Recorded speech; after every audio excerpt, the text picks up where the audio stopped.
Yeah, if you're not familiar with GlobalFoundries, you should be, because they are a force in the foundry marketplace for semiconductors, and they do it in the area that Intel doesn't do it in, namely.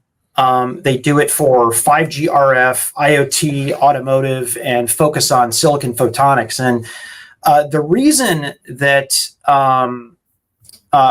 those are the focus areas is because those require special types of technologies that go into it, different types of materials that go into it, as opposed to kind of bleeding edge geometry improvements that get you to the lowest nanometer node, like 3, 5, or 7. And unbeknownst to most people, our biggest issue with being able to ship more products out the door isn't leading edge. It's more lagging edge. It's USB controllers. It's security chips that go into devices. It's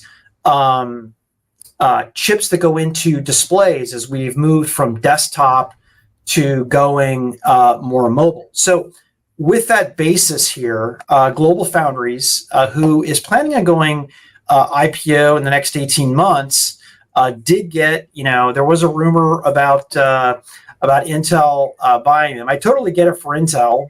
Regulatory wise, it would never happen. It would just never happen. But what they did announce is they made 3 announcements. And this was broadcasting from their Malta establishment in New York. Good old Chuck Schumer was there to lend support. But announcement number 1 was they were going to expand the current Malta facility by $1 billion of investment. Essentially, it's putting equipment in there. They already have a shell there in Fab 8. This is dumping equipment in. The second announcement was a brand new fab, and they didn't give the number of wafers. They didn't give the investment because, quite frankly, they're still getting the investment. Okay, and it totally makes sense. But what they did talk about is that it would provide, 1,000 new jobs, and I did think that was pretty cool. And if I back into that, please don't hold me into that. I think we're looking probably at a $4 to $5 billion brand new fab, very similar to what they ponied up for in Singapore. So that was announcement number 2. Is a huge one. They had the Secretary of Commerce there on hand as well. The final was a brand revamp, not a complete thing, but if you remember, GlobalFoundries was all cap. It's like GlobalFoundries, like it's screaming at you. The new one is Big G Global, Big F Foundries, and some iconography that looks suspiciously like a wafer behind it with maybe a G or an F. My expectation is that ultimately they're going to get rid of GlobalFoundries and just go with GF. That's where I think that this is headed. Am I boring you, Daniel? Are you yawning? You go get some coffee. Come on, baby. Come on. No, but net, I think it's going to go to GF ultimately.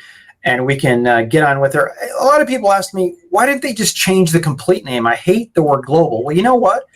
Global Foundry is more important now than ever. See, GlobalFoundries can be happy with the West, and they can be happy. They can be friends with China because they have the most diversified foundry establishments across the world.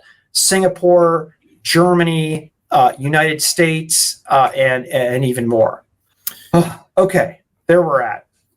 That wasn't boring. That is the byproduct of sleeping about 4 hours a night for the last 8 days while I've been in the process of relocating my entire life and still potting because I never want to miss the opportunity to talk to our great community. So bear with me, folks. Look, I'm not going to add much there because Pat, you had a lot to say. We talked extensively about GlobalFoundries when we talked about the Intel deal.